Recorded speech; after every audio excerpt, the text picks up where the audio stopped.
नमस्कार, जय गजानन. आम्ही सगळे चाललो आहोत पंढरपूरला. तशी ही शूटिंग शुक्रवार, शनिवार आणि रविवारची आहे, परंतु मी तुमच्यासोबत आज हा व्हिडिओ शेअर करत आहे. तर पंढरपूरला दर्शनासाठी आम्हाला 1 महिन्यापासून जायचं होतं. आम्ही तिथे रूम देखील बुक करून ठेवली होती.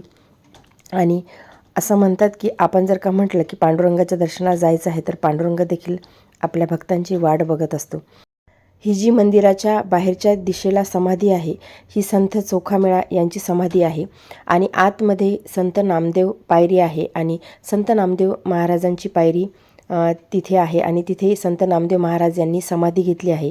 म्हणजे त्यांना भगवंताच्या पायरीजवळच राहायचं होतं, त्यामुळे त्यांनी तशी तिथे समाधी घेतली आहे. आणि संत चोखामेळा यांची समाधी म्हणजे त्यांचं जे देहावसन झालं होतं ते दुसरीकडे झालं होतं, परंतु भगवंतांनी त्यांचे हाडं आणण्यासाठी सांगितले होते, वज्र करण्यासाठी. त्यामुळे नामदेव महाराजांनी संत चोखामेळा यांचे जे हाडं आहेत ते भगवंताच्या सांगण्यावरून आणले होते.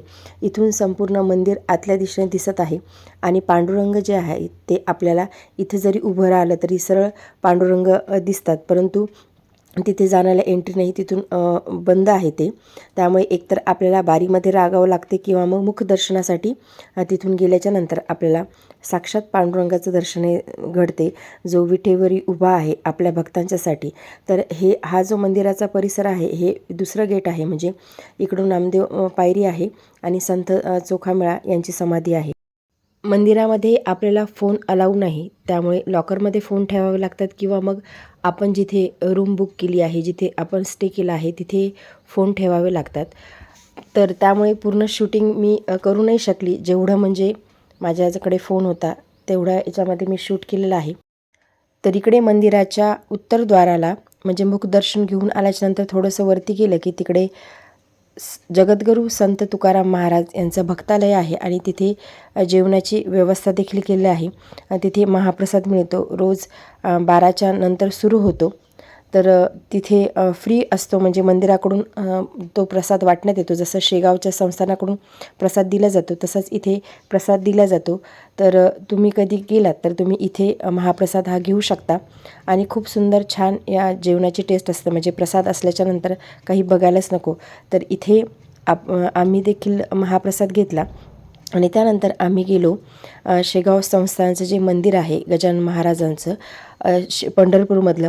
तर खरंच एवढं असं वाटत होतं की आपण पंढरीनाथाचं दर्शन घेतलं आणि डायरेक्ट शेगावमध्ये आलो. खूप सुंदर छान हा परिसर आहे, अतिशय स्वच्छ आहे. म्हणजे जसं शेगावला गेल्याच्यानंतर आपल्याला फिलिंग येते, सेम अशीच फिलिंग इथे येते.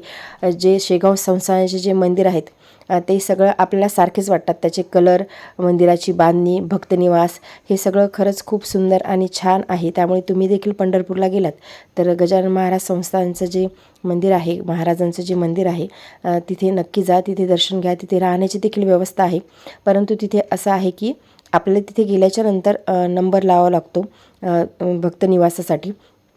तर याची खात्री नसते की रूम मिळेल की नाही. म्हणजे बुकिंग जर का पूर्ण झाल्या तर मग आपल्याला रूम मिळत नाही. त्यामुळे अगोदर आम्ही दुसऱ्या एका मठामध्ये रूम बुक केल्या होत्या आणि नंतर तिथे आम्ही गेलो होतो राहण्यासाठी. कारण की कधी तिथे जर गर्दी असली तर मग रूम मिळत नाहीत. भक्त निवासमधल्या गर्दी नसेल तर आपल्याला रूम मिळतात, म्हणजे ऑनलाईन बुकिंग नसते किंवा फोनवरती देखील बुकिंग घेत नाही.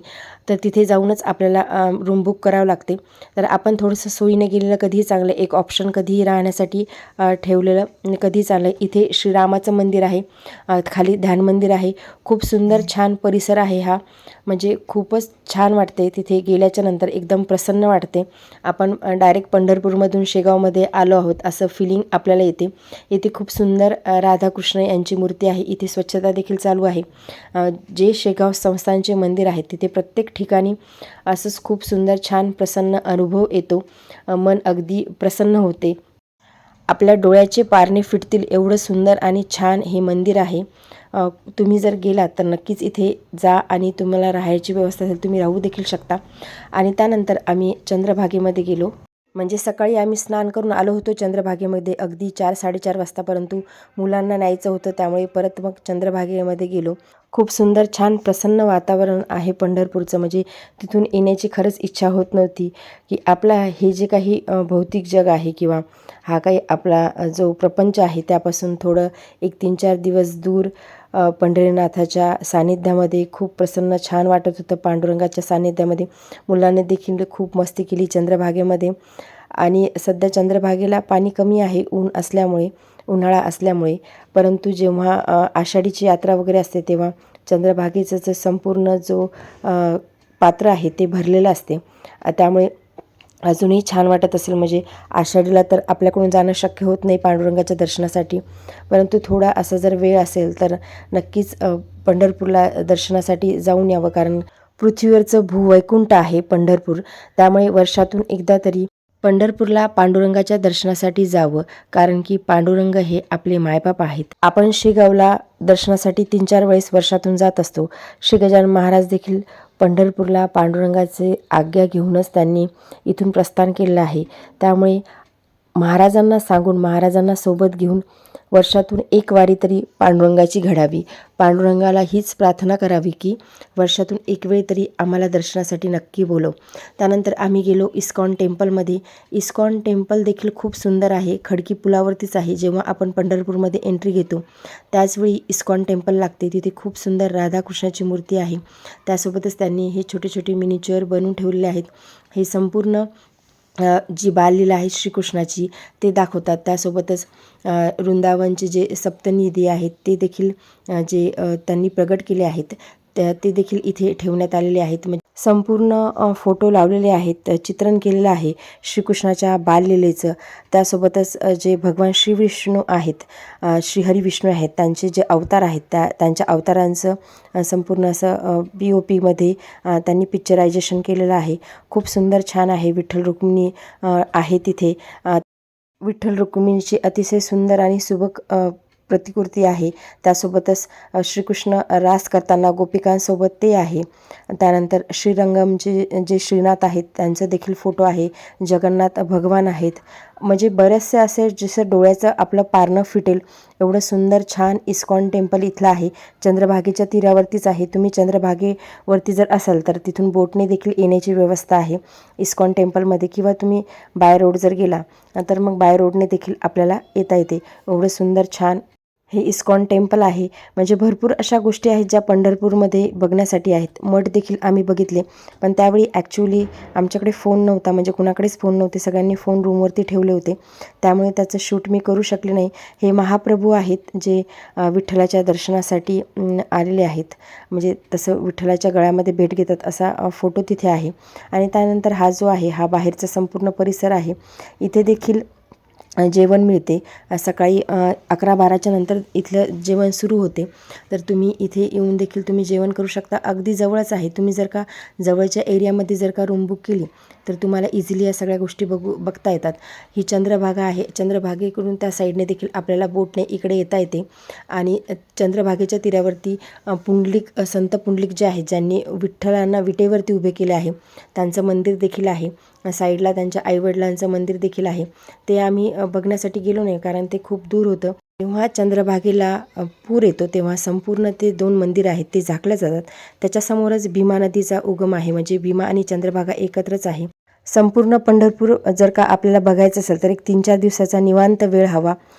तेव्हा संपूर्ण पंढरपूर बघता येते. म्हणजे जे मेन ठिकाणं आहेत ते बघता येतात. मठ बघता येतात. जे पंढरनाथाचं मंदिर आहे, विठ्ठल रुक्मिणीचं मंदिर आहे, तिथपासून पश्चिम द्वारापासून 250 किलोमीटरवरती ताकपिठे विठ्ठल देखील आहे. ते देखील खूप सुंदर बघण्यासारखं आहे. म्हणजे तिथे भगवंताने विठ्ठलाने ताक आणि पीठ एका भांड्यामध्ये खाल्लं होतं ते देखील अजून आहे. ते देखील आमचं बघायचं बाकी आहे.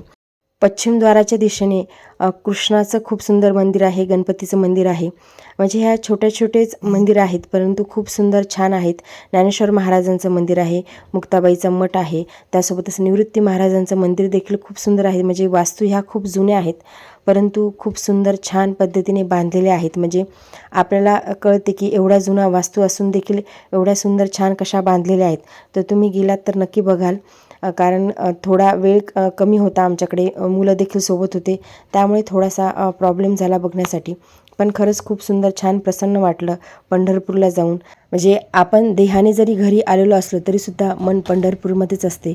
असं वाटते की आपण अजूनही पांडुरंगाच्या सानिध्यामध्येच आहोत. एवढं सुंदर, छान, प्रसन्न वाटते पंढरपूरला गेल्याच्या नंतर. आणि खरंच वर्षातून एक वारी तरी पंढरीची व्हावी.